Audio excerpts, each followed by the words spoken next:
TNPSC வழித்துணை நண்பர்களுக்கு வணக்கம். இந்த வீடியோவில் நம்ம எதை பற்றி பார்க்க போகிறோன்னா 7th தமிழ் 2004 எடிஷனுடைய 3வது வீடியோ தான் இது. மொதல் வீடியோவில் வாழ்த்தும் அறுவரை பகுதியும் பார்த்துருப்போம். 2வது வீடியோவில் கதைப்பகுதி பார்த்துருப்போம். இந்த வீடியோவில் பல்சுவை பாடல்கள் அப்புறம் மறுமலர்ச்சி பாடல்கள் இது ரெண்டையும் தான் பார்க்க போகிறோம். செயல் பகுதியில் 4வது பகுதியாக கொடுத்துருக்குது பல்சுவை பாடல்கள். இதில் என்னென்ன இருக்குதுன்றதை நம்ம இப்போ பார்க்க போகிறோம்.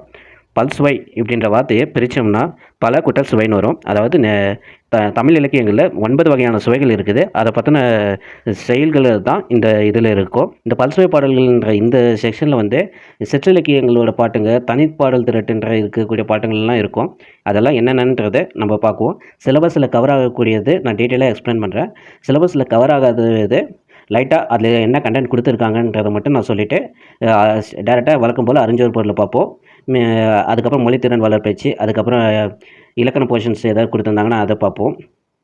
இப்போ ஃபஸ்ட்டு செயலில் பல்சுவை பாடலில் ஃபஸ்ட்டு செயலில் என்ன கொடுத்துருக்காங்கன்னா நாரை விட தூதுன்னு கொடுத்துருக்காங்க.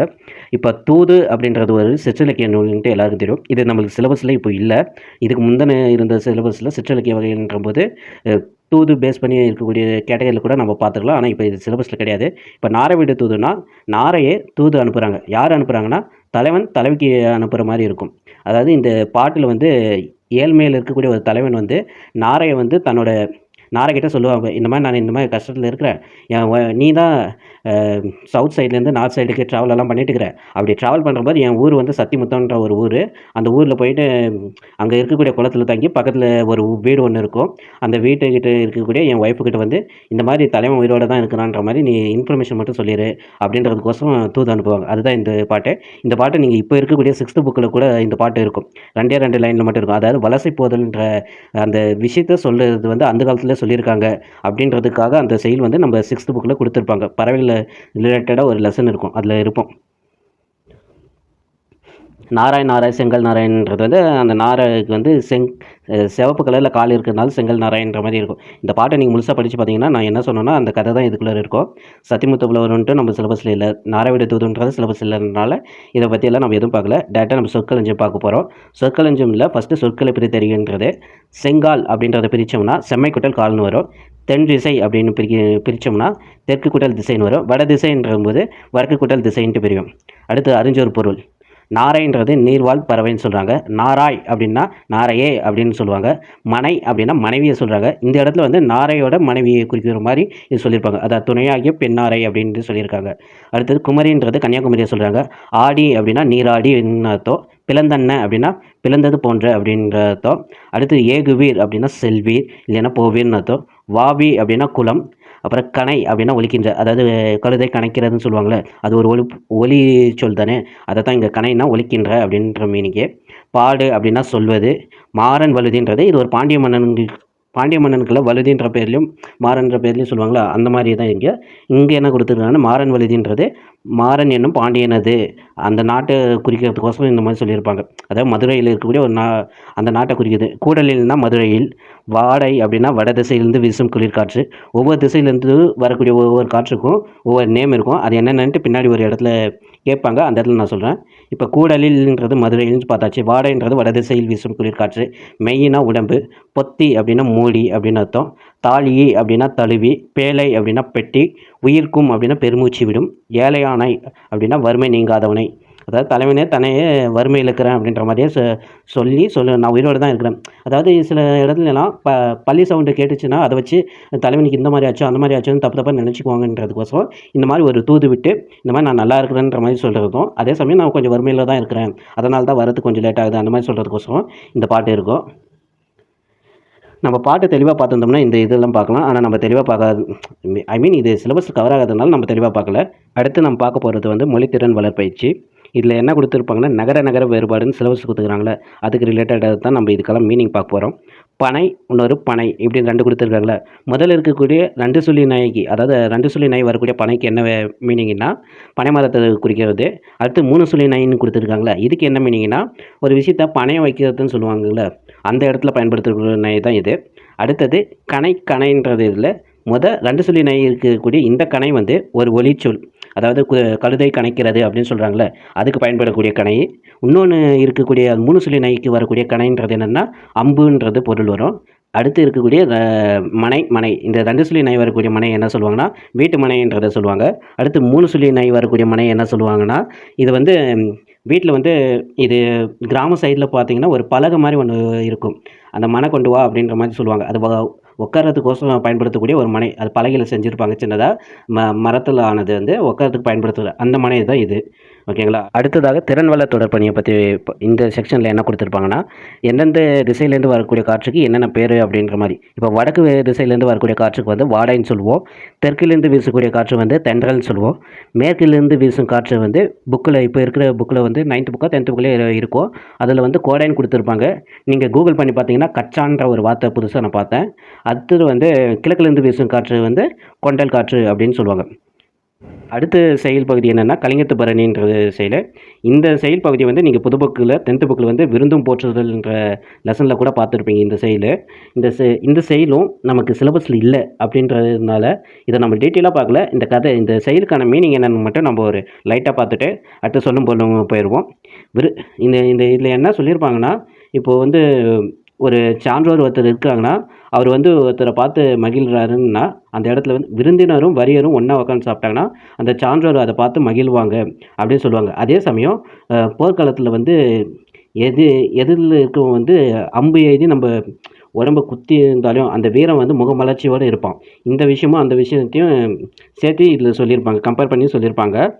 அதுலயும் இது இந்த அந்த அப்படி அவன் வந்து எதிர்த்து இறந்த பின்னாடி முகமலர்ச்சியோட தான் இருப்பான். அந்த டைம்ல வந்து கழுகு, பருந்து இதெல்லாம் வந்து அவன் உடம்ப குத்தி கிழிச்சு தின்றத பார்த்து அவன் சந்தோஷமா இருக்கிறான் அப்படின்ற மாரி இதில சொல்லியிருப்பாங்க. இந்த கலிங்கத்து பரணி தான் அண்ணாக்கு பிடிச்ச நூலாவும் இருக்கும். அடுத்து நம்ம சொற்களஞ்சியம் பார்க்கலாம். அறிஞ்சொல் பொருள். விருந்தினர்னா புதிதாக வந்தவர். வறியவர்னா ஏழைகள் அப்படின்னு சொல்லுவாங்க. நெருங்கின்னா அடுத்தடுத்து இருந்து அப்படின்னு. அதாவது விருந்தினரும் வறியவரும் ஒண்ணா உட்காந்து சாப்பிடுறது வந்து மேலோர்னா உயர்ந்த ஒழுக்கமுடையவர், இல்ல சான்றோர். அவங்களுக்கு வந்து சந்தோஷமா இருக்கும் அப்படின்னு மாரி ஃபர்ஸ்ட்டு 2 லைன் சொல்லியிருப்பாங்க. அடுத்து இனம்னா கூட்டம். பதுமம் அப்படின்னா தாமரை மலர். தாமரைக்கு ஆல்ரெடி ஒரு வார்த்தை இதே புக்ல பார்த்துருப்போம். அது என்ன பங்கயம்ன்ற மாரி ஒரு வார்த்தை பார்த்துருப்போம். இதே தான் சிலபஸ்ல குடுத்துருப்பாங்க. எக்ஸாம்பிள்னு சொல்லிட்டு பதுமம், பங்கயம்ன்ற மாரி நெறைய வார்த்தை குடுத்து, அது மீனிங் வந்து தாமரை குறிக்குது அப்படின்ற மாரி குடுத்துருப்பாங்க. அந்த வார்த்தையெல்லாம் இங்க தான் இருக்குது பார்த்துக்கோங்க. மலர்ந்தார் அப்படின்னா மலர்ச்சி கொண்ட வீரர். பார்மீன் அப்படின்னா பாருங்கள் அப்படின்னு அர்த்தம். நம்ம இந்த செயல முழுசா பார்க்கறதுனால இந்த இதெல்லாம் பார்க்கல.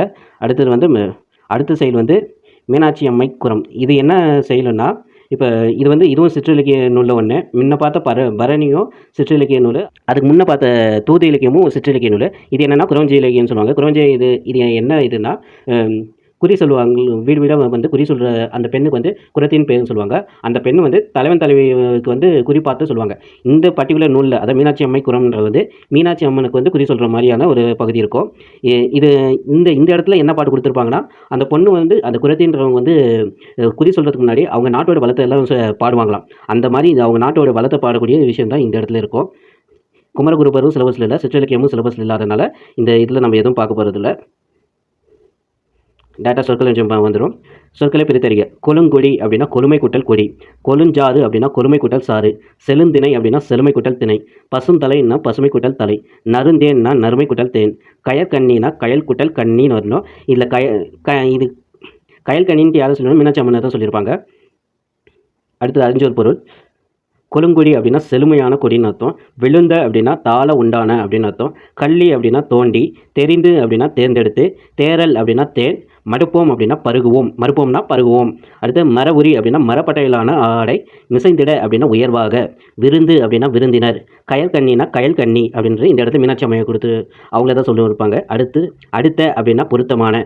இயல்புன்னா தன்மை அப்படின்றது. அடுத்து நம்ம பார்க்கறது இங்கே சொல்லும் பொருள்ன்றதை வந்து பொறுத்துக்க டைப்பில் கொடுத்துருக்காங்க. மிசைந்திட அப்படின்னா உயர்வாக. அடுத்த அப்படின்னா பொருத்தமாக. அருந்த அப்படின்னா குடிக்க. தெரிந்து அப்படின்னா தேர்ந்தெடுத்து. இதெல்லாம் மேலே சொல்லும் பொருளும் அறிஞ்சொல் பொருளே கொடுத்துருப்பாங்க. அதை தான் இங்கே இருக்குது. அதனால் ஒரு வாட்டி பொறுத்துக்க டைப்லன்றது நம்ம சொல்லியிருக்கோம். அடுத்தது இந்த இந்த இது வந்து அந்த செயலை படித்தோம்னா இது என்னென்ன சொல்கிறாங்கன்னு தெரியும். இருந்தாலும் நான் இந்த கொஸ்டினுக்கு ஆன்சர் சொல்கிறேன். கள்ளி எடுப்பதுன்னா வள்ளிக்கிழங்கு தான் கள்ளி எடுப்பதுன்னு சொல்லுவாங்க. கள்ளினா தோண்டின்னு பார்த்தோம்ல, அது தோண்டி எடுப்பதுன்னு சொல்லுவாங்க. அடுத்து முல்லைக்கொடியால் தொடுப்பது அப்படின்னா தெரிந்த குறிஞ்சி மலர். குறிஞ்சி மலரை வந்து முல்லைக்கொடியால் தொடுக்கிறாங்க மாலையா அப்படின்ற மாதிரி வரும். மிசந்திடவே உடுப்பது அப்படின்னா பசுந்தலையும் மர உரியும் அதை தான் அவங்க ட்ரெஸ்ஸாகவே அணிஞ்சிருப்பாங்கன்ற மாதிரி வரும். விருந்திருந்த கொடுப்பது அப்படின்னா செழுந்தினையும் நறுந்தேனும்ன்றது தான் வரும். ஓகேங்களா? அடுத்து இது அடுத்து மொழித்திறன் வளர்ப்பயிற்சி. இதில் என்ன கொடுத்துருப்பாங்கன்னா, மேலே ஒரு செயல் கொடுத்துருக்காங்கல்ல, மீனாட்சி அம்மை குறம்ன்ட்டு. அந்த செயல்ல சில வார்த்தை வந்து மெருகேத்துறதுக்கு வர்ணிக்க இன்னும் பில்டப் பண்ணுறதுக்கோசரம் சில வார்த்தைய அடிஷனலா சேர்த்து சொல்லியிருப்பாங்க. அதே மாரி இங்க மீதம் இருக்கக்கூடிய சொல்லுக்கும் அங்க கொடுத்துருப்பாங்க. அது என்னென்னன்றத தான் இங்க நம்ம எழுதணும். இப்போ இங்க கொடின்றதுக்கு கொழுங்கொடின்னு கொடுத்துருக்காங்களா, அதே மாரி சாறுன்றதுக்கு வந்து கொழுஞ்சாறு அப்படின்னு கொடுத்துருப்பாங்க. தலைன்றதுக்கு வந்து பசுந்தலை அப்படின்னு கொடுத்துருப்பாங்க. தேனுக்கு வந்து நறுந்தேன் அப்படின்னு கொடுத்துருப்பாங்க. திணைக்கு வந்து செழுந்திணை அப்படின்னு கொடுத்துருப்பாங்க. வேங்கை புலிக்கு வந்து சினவேங்கை புலின்ற மாரி வந்திருக்கும். ஓகேங்களா. அடுத்தது திறன் வள தொடர்பணி. அதாவது இங்க ஒரு சொல்லும் பொருள் மாதிரியும் கொடுத்துருப்பாங்க. இங்க அதுக்கு முன்னாடி மீனாட்சின்றதை எப்படி பிரிச்சிருக்காங்கன்னு பார்த்துக்கோங்க. மீன் குட்டல் அச்சின்றதை பிரிச்சிருக்காங்க. அச்சின்னா கண்ணுன்னு அர்த்தம். மீன் போன்ற கண்ணை உடையவள்ன்றதை தான் மீனாட்சின்றது சொல்லுவாங்க. கயல் கண்ணினா கயல் மீன் போன்ற கண்ணை உடையவள் அப்படின்னு அர்த்தம். இப்போ விசாலாட்சின்னு சொல்லும்போது கீழே பார்த்துங்க, விசாலாட்சி அம்மன் அப்படின்ற ஒரு அம்மனுக்கு பேர் இருக்குன்னா அந்த அம்மனுக்கு வந்து அகலமான கண்ணுடையவள் அப்படின்ற பொருள். காமாட்சி அம்மன்னா அன்பு கண் உடையவள்ன்றது பொருள். ஓகேங்களா. இந்த மாதிரி தான் ஒவ்வொரு அம்மனுக்கும் ஒரு பேர் கொடுத்துருக்காங்கன்னா அதுக்கு இந்த அர்த்தங்கள் இருக்குதுன்றதை பார்த்துக்கலாம். இதை நாம ஏன் பார்க்கணும்னா, சொல்லும் பொருளில் இந்த மாதிரி டேரெக்டாக கேட்கலனாலும், இப்போ விசாலம் அப்படின்னா அகலமான அப்படின்றது உங்களுக்கு புரிஞ்சிருக்கும். அதே மாதிரி காமாட்சின்றது காம்ப்யூட்டர் ஆட்சின்ற வந்துச்சுன்னா அந்த அன்புன்றது குறிக்கிறதுக்கோசரம் தான் காமாட்சின்றது வார்த்தை வருது அப்படின்ற மாதிரி இது வந்து நம்மளுக்கு டேரெக்டாக பயன்படுனாலும் ஏதோ ஒரு வகையில் பயன்படுன்றதுக்காக தான் இதையெல்லாம் நம்ம சொல்கிறோம். ஓகேங்களா. அடுத்த செயல் என்னதுன்னா இரட்டவர் மொழிதல். இரட்டவர் மொழிதல்னா சில அதை ஒரே செயல் தான், அது 2 பொருள் உணர்த்தக்கூடிய மாதிரி இருக்கும். இந்த இடத்துல பாம்பு எள்ளும் கொடுத்துருப்பாங்க. காலமேக புலவர் போன சிலபஸில் இருந்தார், இந்த சிலபஸில் இல்லை. இருந்தாலும் நம்ம இந்த பாட்டில் என்ன கண்டென்ட் கொடுத்துருக்காங்கன்னு பார்த்துக்குவோம். இங்கே வந்து பாம்புக்கும் எள்ளுக்கும் தான் ஒப்புமைப்படுத்தியிருப்பாங்க. இப்போ எக்ஸாம்பிள் சில விஷயம்லாம் சொல்கிறேன். இப்போ பாம்பு வந்து அந்த ஒரு பொட்டி மாதிரி வச்சுருப்பாங்க. அது ஓப்பன் பண்ணதுமே எடுத்து சீறிக்கிட்டு படம் ஆடுற மாதிரி காட்டும். அதே மாதிரி நீங்கள் எண்ணெய் எடுத்துகிட்டு பின்னாடி எண்ணெய் வந்து ஒரு பொட்டிலையோ இல்லை குடத்துலையோ வச்சு இருக்குன்னு வச்சுக்கோங்க. அந்த குடத்தை மூடி இருப்பாங்க. மூடி இருக்கிற குடத்தை ஓப்பன் பண்ணுனா அந்த எண்ணெயில் நம்ம ஃபேஸ் காட்டும். இந்த இடத்துல படம்ன்றதுக்கு ஒப்புமைப்படுத்தியிருப்பாங்க. அதே மாதிரி இப்போ என்னென்ன ஒப்புமைப்படுத்தியிருக்காங்கன்றதை கீழே கொடுத்துருப்பாங்க. இதுங்க மீனிங் ஒரு வாட்டி பார்த்துட்டு அதுக்கப்புறமேட்டு நம்ம இது ஃபஸ்ட்டு வந்து படம் எடுத்து ஆடிவிட்டு பெட்டியில் சேரும்னு சொல்கிறாங்க. அதே மாதிரி இங்கே வந்து செக்கில் ஆட்டின பின்னாடி அந்த எண்ணெய் குடத்தில் வந்து போய் சேரும் அப்படின்ற மாதிரி சொல்லியிருப்பாங்க. அதுக்கு அப்புறமேட்டுக்கு பாம்பு வந்து உஸ்ஸுன்னு சவுண்டு வர மாதிரி செக்கில் அந்த எள்ளை அரைக்கும் போது ஒரு விதமான சவுண்டு வரும் அப்படின்றது. இங்கே ஒலின்ட்டு தான் அந்த செயலே கொடுத்துருப்பாங்க. இறையும் அப்படி ஆடும்போது இறையும் அப்படின்றது இதுக்கு வந்து இங்கே ரெண்டுமே ஒரு ஒலி எழுப்புது அப்படின்னு சொல்லிடுறாங்க. மூடி திறக்கின் முகம் காட்டும், அது இதை தான் நான் என்ன சொன்னது. பின்னாக்கும் உண்டும், அதாவது பாம்புக்கு அந்த நாக்கு வந்து 2ஆக பிளவுபட்டு இருக்கும். அதே மாதிரி இந்த எள்ளை வந்து நம்ம எண்ணெய் எடுத்துகிட்ட பின்னாடி ஒரு செக்க மாதிரி வரதை வந்து பின்னாக்குன்னு சொல்லுவாங்க. அது இன்னும் டைரெக்டாக சொல்லணும்னா புண்ணாக்குன்ற வார்த்தையில் சொல்லுவாங்க. ஓகேங்களா. அது நீங்கள் வந்து இது கூட பேச்சு வழக்கு எழுத்து வழக்குன்னு கேட்டதில் கூட புண்ணாக்குன்றது பேச்சு வழக்கு, எழுத்து வழக்குன்னு வரும்போது பின்னாக்கு அப்படின்ட்டு வரும் அப்படின்ற மாதிரி நீங்கள் புரிஞ்சுக்கலாம். ஓகேங்களா. இப்போ நூல் குறிப்பும் ஆசிரியர் குறிப்பும் நம்மளுக்கு தேவையில்லை. இப்போ சொற்களஞ்சியம் பார்க்க போகிறோம். அதில் சொற்களை பிரித்து அறிய பார்க்குறோம். ஃபஸ்ட்டு வார்த்தை ஆடும்போதே இறையும் அப்படின்றத பிரித்து எழுதும்போது ஆடும்போதே கூட்டல் இறையும் அப்படின்னு வரும். அடுத்து பின்னாக்கும் உண்டாம் அப்படின்னா பின்னாக்கும் கூட்டல் உண்டாம் அப்படின்னு பிரியும். இல்லைனா அந்த பின்னாக்குன்றதை பிரிக்கும்போது பில் கூட்டல் நாக்கும் ப்ளஸ் உண்டாம், அதாவது பின்னாக்கும் உண்டாம்ன்றது வந்து 2 வகையாக பிரிக்கிறாங்க. ஒன்று பின்னாக்கும் கூட்டல் உண்டாம்ட்டும், இன்னொன்று பில் கூட்டல் நாக்கும் கூட்டல் உண்டாம்ட்டும் பிரிக்கிறாங்க. பாம்பு என்னவே அப்படின்னாவே பாம்பு ப்ளஸ் எல் ப்ளஸ் எனவே அப்படின்ற மாதிரி பிரிக்கிறாங்க. அடுத்து அறிஞ்சொரு பொருள். குடம் அப்படின்றதுக்கு பெட்டின்றதும் மீனிங் இருக்குது, இல்லைனா எண்ணெய் குடம்ன்றதுக்கும் இருக்குது. அடுத்து பாரில் அப்படின்னா உலகில், பின்னாக்கு அப்படின்னா எல்லை செக்கிலிட்டு ஆட்டி எண்ணெய் எடுத்த பின் கிடைக்கும் பொருள் வந்து பின்னாக்குன்னு சொல்லுவாங்க, இல்லைனா பிளவுப்பட்ட நாக்குன்ட்டு சொல்லுவாங்க. இதெல்லாம் பார்த்தாச்சு.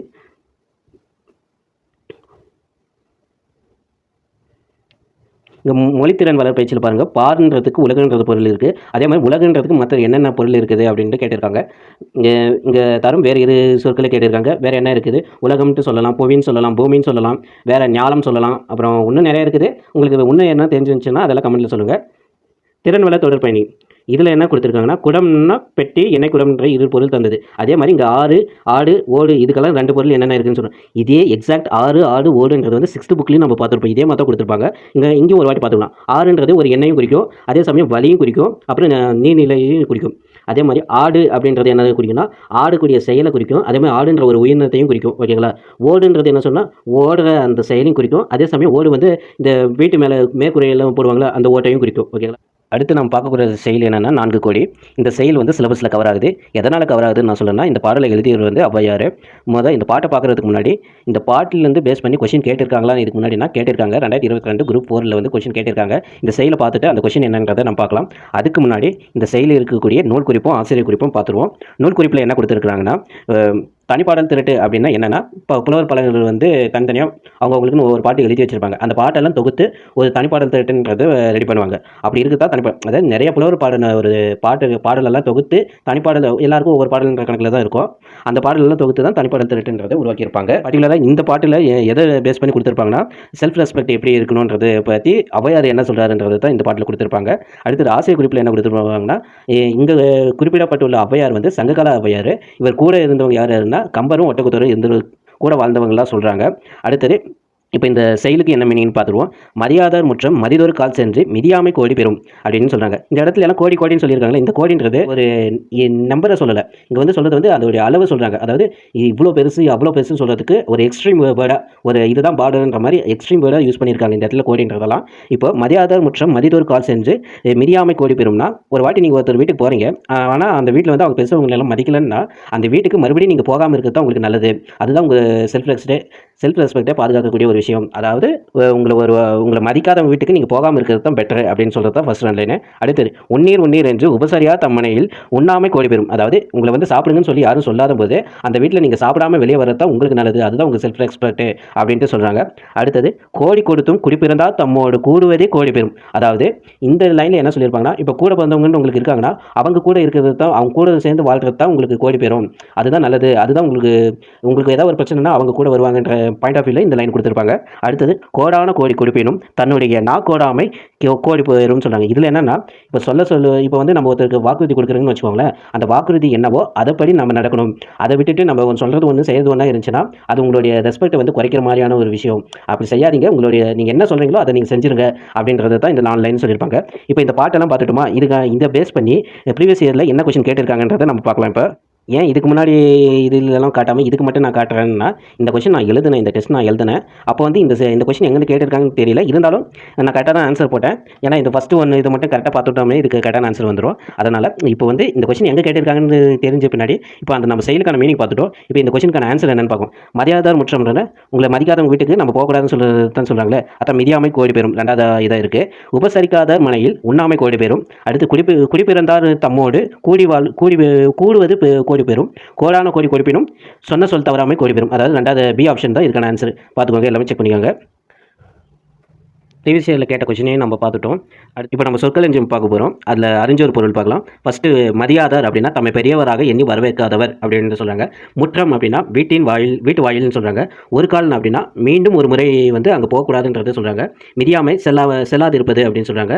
அப்புறம் ஒரு கால்ன்றது வந்து ஒரு முறைன்றது சொல்கிறாங்க. ஓகேங்களா. அது உண்ணீர் அப்படின்னா உண்ணுங்கள் அப்படின்னு அர்த்தம். உபசரியார்னா வற்புறுத்தி உண்ணுமாறு உபச்சாரம் செய்யாதவர் அப்படின்னு சொல்கிறாங்க. மனையில் அப்படின்னா வீட்டில். உண்ணாமை அப்படின்னா சாப்பிடாத இருத்தல்னு சொல்கிறாங்க. கோடி அப்படின்னா மிகுதியான பொருள்னு சொல்கிறாங்க. அதை தான் நான் ஃபஸ்ட்டே சொல்லியிருப்பேன். குடி அப்படின்னா நல்ல குடும்பம்னு சொல்லுவாங்க. கூடுவது அப்படின்னா சேர்வது அப்படின்னு அர்த்தம். கோடான கோடினா பல கோடின்னு அர்த்தம். நாக்கு. கோடாமை அப்படின்னா சொன்ன சொல் தவறாமை அப்படின்றது. அடுத்தது விளக்க உரையில் இங்கே வந்து அந்த செயலுக்கான விளக்கத்தை கொடுத்துருக்க மாட்டாங்க. அதில் இருக்கக்கூடிய சில அந்த கோடின்ற வார்த்தைக்கான மீனிங் எப்படி இருக்குன்றதை சொல்லுவாங்க. ஃபஸ்ட்டு கோடி என்பதுக்கு வந்து 1,100 மடங்கு தான் கோடின்னு சொல்கிறாங்க. இங்கே எண்ணிக்கை குறிக்கல, பேரளவு மிகுதியான அப்படின்ட்டு ஒரு அளவு அதை சொல்ல முடியாத ஒரு குறிப்பிட்ட அளவை தான் சொல்கிறது வந்து இந்த கோடின்றதை எடுத்திருக்காங்க. அதே சமயம் கோடின்றதுக்கு வந்து எல்லைன்றதும் ஒரு பொருள் இருக்குது. எக்ஸாம்பிள் தெருக்கோடி அப்படின்ற சொல்லுவாங்களா அந்த மாதிரி. அதே மாதிரி புதிய ஆடைன்றது கோடி உடுத்து அப்படின்ட்டு சொல்லுவாங்களாம். எதை மிதியாமை கோடி பெறும்னா, மரியாதார் முற்றம் மிதியாமை இருக்கிறது வந்து கோடி பெறும்னு சொல்கிறாங்க. குடிப்பிறந்தவரோடு கூடுவதற்கு கோடி கொடுக்க வேண்டும் அப்படின்னு சொல்கிறாங்க. அப்புறம் இதெல்லாம் தேவையில்லை. அடுத்து நம்ம மொழித்திறன் வளர்ப்பயிற்சி தான் பார்க்க போகிறோம். இதில் எதிர்ச்சொல் தான் கொடுத்துருக்காங்க, சிலபஸில் இருக்குது. இங்கே மரியாதார் அப்படின்னா மதிப்பவர் அப்படின்னு அர்த்தம். உபசரியார்னா உபசரிப்பவர்னு அர்த்தம். மிதியாதார்னா மிதிப்பவர் அர்த்தம். அதாவது எதிர்ச்சொல்லை தான் நான் சொல்லியிருக்கிறேன். உண்ணாதார்னா உண்ணுபவர். அடுத்தது பேசாதார்னா பேசுபவர் அப்படின்னு. அடுத்து திறன் வளர்ப்பயிற்சியில் என்ன கொடுத்துருக்காங்கன்னா, கோடிக்கு என்னென்ன பொருள் இருக்குது அப்படின்னு சொல்கிறாங்க. கோடினா எல்லைன்னு ஒரு பொருள் இருக்குது. அதே கோடினா அதை எண்ணிக்கையை குறிக்கக்கூடிய ஒன்று இருக்குது. அதேமாதிரி கோடின்றது பெரிய அளவுன்றதை குறிப்பிடுற மாதிரி இருக்குது. ஓகேங்களா. அதை பேஸ் பண்ணி வாக்கிங்கில் இது பண்ண சொல்கிறாங்க. அது நமக்கு தேவையில்லை. நம்மளுக்கு வந்து பொருள் தெரிஞ்ச போதும். இதில் இருக்கக்கூடிய பொருளெல்லாம் நம்ம என்னென்னு பார்த்தோம். அடுத்தது மதின்றதுக்கு என்னென்ன இருக்குதுன்னு கேட்டிருக்காங்க. இப்போ மதினா மதித்தல்ன்ற ஒரு செயலை குறிக்கும். அதே சமயம் நிலவுன்றதை குறிக்கும். அதுக்கப்புறம் மதின்றதுக்கு அறிவுன்றது சொல்லும். இதெல்லாம் நம்ம 6th புக்கில் ஒரு தடவை பார்த்துருப்போம். இங்கேயும் மறுபடியும் பார்க்குறோம். ஓகேங்களா. அடுத்த செயல் என்னென்னா பெற்றோர் பெருமை அப்படின்னு சொல்கிறாங்க. இந்த இது வந்து சிலபஸில் இல்லை. இது வேதநாயக பிள்ளையும் சிலபஸில் இல்லை. ஆனால் இந்த வேதநாயக பிள்ளை யாருன்றது பார்த்தீங்கன்னா, இவர் தான் ஃபஸ்ட்டு ஒரு தமிழில் வந்து ஒரு புதினம் எழுதியிருப்பார். அது பேர் வந்து பிரதாப முதலியார் சரித்திரம் அப்படின்னு சொல்லுவாங்க. இந்த வேதநாயக பிள்ளை யாருன்னு சொன்னால், இவர் தான் விஜய் ஆண்டனி இருக்கிறாங்களே அவருடைய தாத்தாவோ கொள்ளு தாத்தாவோ சொல்லுவாங்க. தாத்தா தான் நினைக்கிறேன். இவர் எழுதின முதல் புதினமான, அதாவது தமிழோடைய முதல் புதினம்னு அதான் சொல்கிறாங்க, பிரதாப முதலியார் சரித்திரம்ன்றது வந்து ப்ரீவியஸ் இயர் கொஸ்டினில் ஒரு மேட்சில் கேட்டிருக்காங்க. இது வந்து ஏதோ ஒரு இன்டர்வியூவில் விஜய் ஆண்டனி சொல்லும்போது தான் நானே இதெல்லாம் கவனித்தேன். சரி, இவர் வந்து இப்போ நம்ம சிலபஸில் இல்லாததுனால பெருசாக இவர் இந்த டீட்டெயிலெலாம் பார்க்கணும் அவசியம் இல்லை. இங்கே செயலில் என்ன கொடுத்துருக்காங்க அப்படின்றத மட்டும் நம்ம பார்த்துக்கலாம். இந்த செயலில் என்ன மீனிங் கொடுத்துருப்பாங்கன்னா, இப்போ வந்து ஒரு பெற்றோர் இருக்கிறாங்க, பெற்றோருக்கு வந்து குழந்தைங்க இருக்கிறாங்கன்னு வச்சுக்கோங்களேன். அந்த குழந்தை அந்த பெற்றோரை வந்து 100 ஆண்டு நல்லா செம்மையாக பார்த்துக்கிட்டாலும் சரி, அது வந்து அவங்க ஒரு நாள் அந்த குழந்தைய பார்த்துக்கினாங்களே, அதுக்கு ஈக்குவலாக வராது அப்படின்னு சொல்கிறாங்க. நீ என்ன எவ்வளோ இதாக பண்ணாலும் அவங்களுடைய ஒரு நாள் உன்னை பார்த்துக்கிட்டதுக்கு ஈக்குவலாக வராது அப்படின்னு சொல்லுவாங்க. விளக்க உரையில் அதுதான் போட்டிருப்பாங்க. செயல் படிக்கணும்னு நினைக்கிறவங்க படித்து பார்த்துக்கோங்க. நூல் குறிப்புன்றதும் ஆசிரியர் குறிப்பும் நமக்கு தேவையில்லை. இப்போ சொற்களஞ்சியம் பார்க்குவோம். சொற்களஞ்சியமில் ஈன்று அப்படின்னா பெற்று, கைமாறு அப்படின்னா பதில் உதவி, மதலை அப்படின்னா குழந்தை, குலவினாலும் குழந்தை, அது எக்ஸ்ட்ராவாக சொல்லணும்னு தோணுச்சு. அது புவனம் அப்படின்னா உலகம். ஏற்கனவே ஒரு இடத்துல உலகன்றதுக்கு என்னென்ன இருக்குன்னு பார்த்தோம்ல, இந்த இடத்துல புவனம்ன்ற ஒரு வார்த்தை இருக்குது, அதையும் நீங்கள் ஆட் பண்ணிக்கோங்க. ஏன்று அப்படின்னா ஏற்று, ஈயாத அப்படின்னா ஈடாகாது அப்படின்னு சொல்கிறாங்க. இது நம்ம பார்க்குறது மொழித்திறன் வளர் பேச்சு. இது நம்ம சிலபஸ் இல்லை, அதனால் இதை நம்ம பார்க்கல. அடுத்தது வந்து திறன் வளர் தொடர்பணின்னு கொடுத்துருக்காங்க. இதில் 2 லைன்ஸ் கொடுத்துருக்காங்க. இந்த 2 லைன்ஸ்க்கும் உங்களுக்கு டேரக்டாகவே மீனிங் புரியும். தந்தை தாய் பேர்னா தந்தை தாயும் நம்ம காக்கணும் அப்படின்றதுக்கு மீனிங்கு. அடுத்து தாயில் சிறந்த ஒரு கோயிலும் இல்லைன்னா தாயை விட சிறந்த எந்த கோயிலும் கிடையாது, தாயை ஃபஸ்ட்டு கும்பிடுங்க அப்படின்ற மாதிரி சொல்லியிருக்காங்க. சங்கரன் பெற்ற புண்கள், இந்த செயலில் என்ன கொடுத்துருப்பாங்கன்னா, மொத்தம் சிவன் பெற்ற ஒரு 3 வகையான புண்கள் என்னென்னன்றதை சொல்லியிருப்பாங்க. நிறைய பொண்ணு பெற்றிருப்பாரு. முக்கியமாக 3 பொண்ணு மட்டும் கதையை இதில் எக்ஸ்பிளைன் பண்ணியிருப்பாங்க. அந்த 3 கதை மட்டும் நான் என்னன்னு சொல்கிறேன். சிம்பிளாக ஷார்ட்டாக சொல்கிறேன். உங்களுக்கு தேவைப்படுச்சுன்னா இது படிச்சு, ஏன்னா இது சிலபஸில் இல்லாதனால நான் கதை மட்டும் லைட்டாக சொல்கிறேன், ஓகேங்களா? ஃபஸ்ட்டு வந்து பிறம்படி பொண்ணுன்னு சொல்லுவாங்க. அது என்ன கதைனா, மாணிக்க வாசகருக்கோசரம் வைகை நதியை வந்து வெள்ளப்பெருக்கு ஏற்படுத்தியிருப்பார் சிவனை. அது மூலமாக கரையால் உடஞ்சிருக்கும். உடனே அங்கே இருக்கக்கூடிய அரசர் என்ன பண்ணியிருப்பாங்கன்னா, அங்கே இருக்கக்கூடிய மக்களை வந்து கொஞ்சம் கொஞ்சமாக எல்லாரும் அந்த கரையை அடைக்கணும் அப்படின்ற மாதிரி சொல்லியிருப்பாரு. எல்லாருக்கும் வேலை செய்வாங்க. ஒரு பாட்டி, பிட்டு வைக்கிற பாட்டிக்கு மட்டும் ஆள் யாரும் இருக்க மாட்டாங்க, அதை அடைக்கிறதுக்கோசரம்ட்டு. உடனே சிவனே வந்து நானே உனக்கு இது பண்ணுறேன்ட்டு ஒரு ஒரு மனுஷ ரூபில் வந்து அந்த பிட்டு வைக்கிற பாட்டிக்கோசரம் அவங்க செய்வாங்க. செய்யும்போது ஃபஸ்ட்டு இது மட்டும் கொண்டு போய் மண்ணு போட்டு அடைப்பார். அடுத்தது வந்து போய் படுத்துக்குவார். படுத்துக்கும்போது அந்த டைமில் வந்து அரசர் வந்து யார் யார் என்னென்ன வேலை செய்கிறாங்கன்ட்டு வந்து சுற்றி பார்க்கறதுக்கோசரம் வருவார். வந்து பார்க்கும்போது இவர் படுத்துக்கிறத பார்த்து கோவப்பட்டு கையில் இருந்த கோலை எடுத்து ஓங்கி முதுகில் ஒரு அடி அடிப்பார். அவர் அடித்த உடனே அங்கே இருந்த எல்லாரோடைய முதுகுலையும் அந்த அடி படுற மாதிரி, அடி விழுந்த மாதிரி ஒரு விஷயம் நடந்திருக்கும். இது வந்து அவர் பட்ட ஃபஸ்ட்டு அந்த பிரம்படி பொண்ணுன்ற மாதிரி இருக்கும். அடுத்தது வந்து தின்னப்பன்ட்டு ஒரு வேடன் இருப்பான். அவன் வந்து தினமும் வந்து சிவனை வந்து கும்பிடக்கூடிய ஒரு, தினமும் அவர் வேட்டையாடி வரக்கூடிய மாமிசத்தையும் தேனும் வந்து சிவனுக்கு டெய்லியும் படைப்பார். ஒரு நாள் என்ன பண்ணு, சிவனோட கண்ணிலேருந்து ரத்தமாக ஊற்றும். இதை பார்த்துன்னு தின்னப்பனுக்கு என்ன செய்கிறது ஏது செய்யுதுன்னு தெரியல. உடனே தாங்கிட்ட இந்த 2 கண்ணில் ஒரு கண்ணை பிடுங்கி ஒரு கண்ணுக்கு வச்சிருவார். வச்ச உடனே அந்த கண்ணிலேருந்து ரத்தம் வரது நின்றுடும். அடுத்து இன்னொரு கண்ணுக்கும் அதே மாதிரி ரத்தம் வந்துனேக்குதுன்றது, இதை எப்படி இது பண்ணலன்னு இன்னொரு கண்ணையும் பிடிங்கி வச்சிடலாம் அப்படின்றதுக்கோசரம் பார்ப்பாரு. ஆனால் இப்போ கண்ணை பிடிக்கிட்டு அவர் எப்படி பார்த்து வைக்குவார். அதனால் தான் காலை எடுத்து போய் அவர் கரெக்டாக கண்ணு மேலே அடையாளத்துக்கு வச்சுக்கிட்டு கரெக்டாக நம்ம கால் இருக்கிறத வச்சு அந்த கண்ணு வச்சிடலாம் அப்படின்ட்டு கண்ணு புடங்க போவார். அப்போ உடனே சிவன் வந்து காட்சி அளித்து அவருடைய இது வந்து சொல்லிவிட்டு, அதுக்கப்புறமேட்டுக்கு தின்னப்பன் அவர் பேர் இருக்கும், அது வந்து கண்ணப்பன் அப்படின்ற மாதிரி பேர் மாறி இருக்கும். இது வந்து அவர் பெற்ற 2வது பொண்ணு. அடுத்தது 3வது பொண்ணுன்றது வந்து பாண்டவர்கள் இருக்கிறாங்களா, பாண்டவர்களில் அர்ஜுனன்றவர் வந்து ஏதோ ஒரு காரணத்துக்காக சிவனை நோக்கி தவம் இருப்பார். அப்போ வந்து தவம் இருந்துட்டு தவம் இருக்கும்போது துரியோதனன் வந்து அந்த தவத்தை கெடுக்கிறதுக்கு ஒருத்தனை ஏவி விடுவார். அந்த அவன் வந்து பஞ்சமுகமாக மாறி வந்து அந்த தவத்தை கெடுக்கிறதுக்கோசரம் வந்திருப்பான். அந்த டைமில் அர்ஜுனன் முழிச்சிட்டு உடனே அம்பு எடுத்து இது பண்ணிப்பான். அந்த சுச்சுவேஷனில் என்ன நடந்திருக்குன்னா, அர்ஜுனனுக்கும் சிவனுக்கும் ஒரு சண்டை வந்திருக்கும். சண்டை வந்ததில் அர்ஜுனன் டென்ஷன் ஆகி வில்ல எடுத்து சிவன் மேலே அடிச்சிருப்பார். இது இப்போ வரக்கூடிய பொண்ணு வந்து 3வது பொண்ணாக இதில் இந்த கதையில் கொடுத்துருப்பாங்க. வேணா இந்த நூல் குறிப்பு ஆசிரியர் குறிப்பு நமக்கு தேவையில்லை. இங்கே அடுத்தது இங்கே பாருங்கள், இந்த விளக்க உரையில் மொத்தம் 3 கதையும் கொடுத்துருப்பாங்க. அதை வேணும்னா படித்து தெரிஞ்சுக்கோங்க. அடுத்தது சொற்களஞ்சியம், சொற்களை பிரித்தறிக. நடந்தலைந்த அப்படின்னா அதை வந்து நடந்து குட்டல் அலைந்தன்னு பிரிப்பாங்க. செஞ்சொல்லை அப்படின்னா செம்மை குட்டல் சொல்லைன்னு பிரிப்பாங்க. நினைத்து உருகும் அப்படின்னா நினைந்து கூட்டல் உருகும்னு பிரிப்பாங்க. கொடுங்காலால் அப்படின்னா கொடுமை கூட்டல் காலால் அப்படின்னு பிரிப்பாங்க. இப்போ நம்ம 5வது பொருள் பார்க்கலாம். பஞ்சகர் அப்படின்னா நம்ப செய்தி ஏமாற்றுகிறவர் அப்படின்னு அர்த்தம். முண்டுண்ட அப்படின்னா தலை முட்டுப்பட அப்படின்ற மாதிரி பொருள். செஞ்சொல்லை அப்படின்னா செம்மையான மொழியைன்னு வரும். சங்கரன் அப்படின்னா சிவபெருமானை குறிக்குது. பஞ்சவர் அப்படின்னா பாண்டவர்களை குறிக்குது, அது 5 பேருன்றது சொல்லுது. பரமன் அப்படின்னா மேலான நிலையில் விளங்குபவன் அப்படின்ற பொருள். அப்புறம் விளக்க உரையை நம்ம பார்த்துட்டோம், இது எதுவும் தேவையில்லை. அடுத்தது செயல் பகுதியில் இருக்கக்கூடிய 5வது பகுதி மறுமலர்ச்சி பாடல்கள். இதில் அடுத்தடுத்து என்னென்ன செயல் இருக்குதுன்னு பார்க்கலாம். ஃபஸ்ட்டு செயலில் யாரோடைய செயல் கொடுத்துருக்காங்கன்னா, பாரதியாரோடைய செயலில் கொடுத்துருக்காங்க. ஒன்றொன்று கொட்டு முரசுன்ற செயல். இந்த செயல் வந்து மேக்ஸிமம் எல்லாருமே படிச்சிருப்பீங்க. இதுக்கான மீனிங்கும் எல்லாருக்கும் தெரியும். இருந்தாலும் இதில் ஷார்ட்டாக இதில் என்ன சொல்லியிருப்பாங்கன்ற மட்டும் சொல்லிடுறேன். இந்த செயலில் வேற்றுமையில் ஒற்றுமை என்ற கருத்தை தான் சொல்லியிருப்பாங்க. அதாவது ஒரு வீட்டில் ஒரு பூனை இருக்குது, அந்த பூனைக்கு வந்து நிறைய குட்டி பொறுக்குது. அந்த ஒவ்வொரு பூனைக்குட்டியும் ஒவ்வொரு கலரில் இருந்தாலும் எல்லாமே அந்த தாயோட பூனைக்குட்டிங்க தான் அப்படின்ற மாதிரியும், அது எல்லாமே பூனை இனத்தை சேர்ந்தது தான் அப்படின்ற மாதிரி தான். இந்த நாட்டில் எவ்வளவோ மொழி பேசக்கூடிய மக்கள் இருந்தாலும் எல்லாருமே ஒரு இனம் தான், இந்த நாட்டுடைய இந்திய நாட்டுடைய மக்கள் தான் அப்படின்னு சொல்லக்கூடிய கருத்து இருக்கக்கூடிய பாடல் தான் இது. அடுத்து இந்த செயலில் இருக்கக்கூடிய நூல் குறிப்பும் ஆசிரியர் குறிப்பும் பார்க்கலாம். ஏன்னா பாரதியார் வந்து நம்ம சிலபஸில் இல்லை, இந்த பாரதிதாசன் தான் இருக்கிறாரு, பாரதியார் கிடையாது. நான் சொல்கிறது தமிழ் சிலபஸை தான் பேஸ் பண்ணி சொல்கிறேன். அவர் வந்து ஜிஎஸ் சிலபஸில் இருக்கிறாரு. தேவைப்படுறவங்க அங்கே படிச்சுக்கோங்க.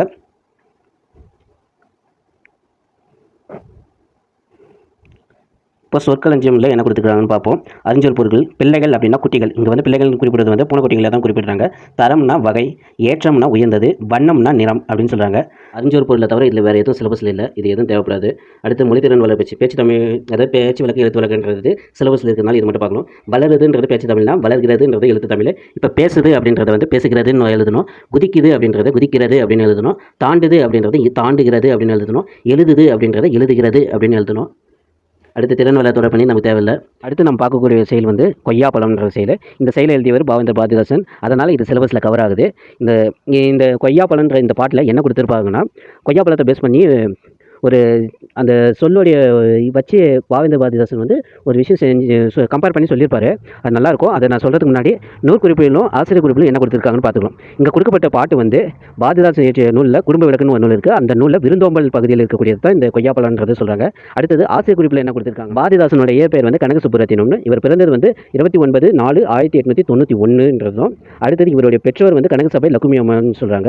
அடுத்தது பாரதியார் இவருக்கு பிடிச்சதுனால அவருடைய பேர் பின்னாடி தாசன்றதை சேர்த்து பாரதிதாசன் அப்படின்ற பேர் வச்சுக்கிட்டாரு. பாட்டுகள் எல்லாம் மறுமலர்ச்சிக்கானதாகவும் புரட்சிகரமானதாகவும் இருக்கும். அதனால இவர் வந்து புரட்சி கவிஞர்ன்ட்டு சொல்லுவாங்க. இவர் எழுதின மற்ற நூல்கள்லாம் என்னென்னா இரண்ட வீடு, தமிழ் இயக்கம், பாண்டியன் பரிசு, அழகின் சிறப்பு, இதெல்லாம் இருக்குது. குடும்ப விளக்குகள் தான் இப்போ ஒரு பாட்டு கொடுத்துருக்காங்க. இதை தவிர்த்து வேறு என்ன பண்ணியிருப்பாங்கன்னா தனிப்பாடுகள் நிறைய எழுதியிருக்காருன்னு சொல்கிறாரு. அதுக்கப்புறம் இவர் வந்து 21/4/1964 இறந்திருப்பார் அப்படின்னு சொல்கிறாங்க.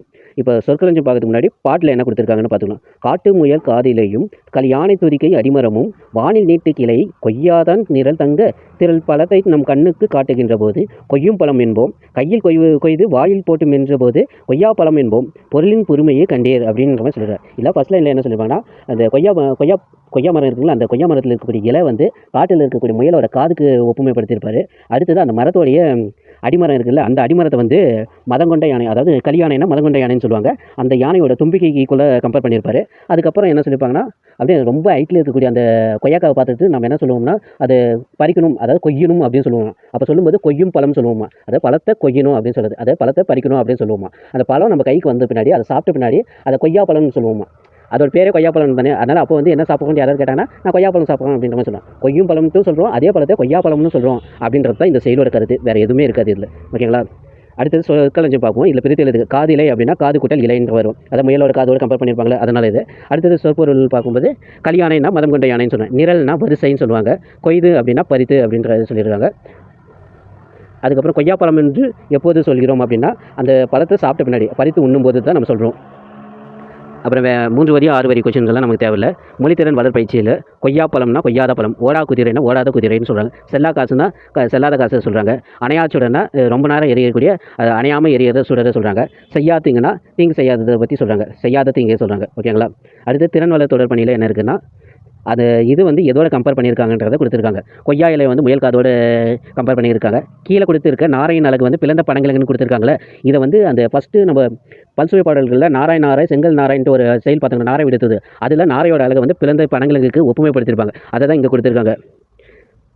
இதே மாதிரி வேறு ஏதாவது ஒப்புமை இது நம்மளுக்கு செய்யலையே, அதாவது சிலபஸில் இல்லை, இது இப்போ நம்ம பார்க்கணுன்னு அவசியமும் இல்லை. அடுத்தது வெற்றியின் அடிக்கல் அப்படின்ற இதில் என்ன கொடுத்துருப்பாங்கன்னா, ஆப்ரகான் லிங்கன் இருக்கிறாருல, அவரை பேஸ் பண்ணி அவரை நம்ம மோட்டிவேஷனாக எடுத்துக்கணுன்றதுக்காக இந்த செயல் கொடுத்துருப்பாங்க. இந்த செயலும் நம்மளுக்கு சிலபஸ் இல்லை. கண்மதியன்றவர் வந்து சிலபஸில் இல்லை. ஆனால் இதை பார்க்கணும் அவசியம் இல்லை.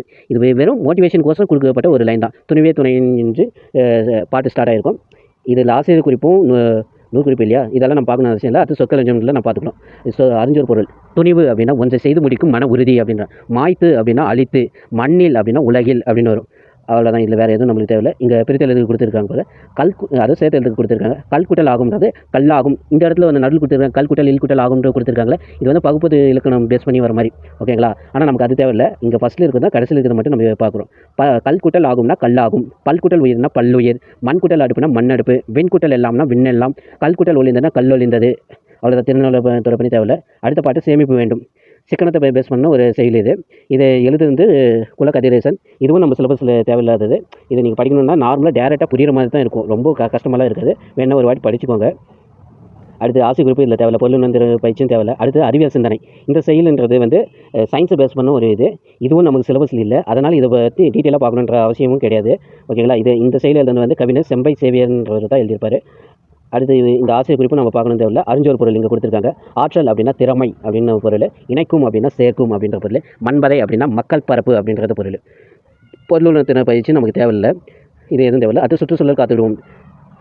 6th புக்லேயும் இதே பேட்டர்னில் தான் கொடுத்துருப்பாங்க. இயற்கையை பாதுகாக்கணும், சிக்கனமாக வாழணும், இந்த மாதிரி எல்லாம் பேட்டர்ன் தான் கொடுத்துருப்பாங்க. இங்கே சுற்றுச்சூழல் காத்திடுவோன்ற மாதிரி கொடுத்துருக்காங்க. இதை எழுதுனது வந்து பிவி கிரின்றவர் எழுதியிருப்பார். இவர் வந்து தமிழரசு இதழில் வந்து உதவி ஆசிரியராக இருந்திருக்கிறார். தமிழரசு இதழ்ன்றது இப்போ தமிழரசு மேகசின் வருதுல்ல, அந்த மேகசின் தான் நான் நினைக்கிறேன். ஓகேங்களா? இதில் வந்து இவர் துணை ஆசிரியராக இருந்திருக்கிறாரு அப்படின்றத சொல்லியிருக்காங்க. இது தேவையில்லை, இருந்தாலும் ஒரு லைனாக இது கொடுத்துருக்கிறதுனால நான் சொல்கிறேன். அடுத்து இப்போ நான் இந்த செயலையும் நம்ம பார்க்க வேண்டியது சொற்களஞ்சியம் தான். அறிஞ்சொரு பொருள். வெற்று வார்த்தை அப்படின்னா பயனற்ற வார்த்தை அப்படின்னு அர்த்தம். அடுத்து அண்டவெளி அப்படின்னா வானவெளி அப்படின்னு அர்த்தம். ஓசோன்னா பூமிக்கு மேலே 12 கிலோமீட்டர்லேருந்து 45 கிலோமீட்டர் இருக்கக்கூடிய அந்த வாயு படுகையை தான் ஓசோன்ட்டு சொல்லுவாங்களாம். இந்த வீடியோவில் பல்சுவை பாடல்களும் மறுமலர்ச்சி பாடல்களும் பார்த்துருக்குறோம். இந்த வீடியோ உங்களுக்கு பயனுள்ளதாக இருக்கும்னு நினைக்கிறேன். இந்த வீடியோக்கு ஒரு லைக் பண்ணிவிட்டு அப்புறம் உங்களுக்கு கருத்து ஏதாவது இருந்துச்சுன்னா அதை கமெண்ட் பண்ணுங்கள். அதுக்கப்புறம் இந்த வீடியோவை ஷேர் பண்ணுங்கள் உங்கள் ஃப்ரெண்ட்ஸுக்கெல்லாம். உங்கள் கூட யாரெல்லாம் டிஎன்பிஎஸ்சி ப்ரிப்பேர் பண்ணிட்டு இருக்கிறாங்களோ அவங்களுக்கெல்லாம் ஷேர் பண்ணுங்கள். நமக்கு சேனலுக்கு மறக்காமல் சப்ஸ்கிரைப் பண்ணிடுங்க. இந்த வீடியோவை பார்த்து சப்ஸ்கிரைப் பண்ண அனைத்து நண்பர்களுக்கும் நன்றி, வணக்கம்.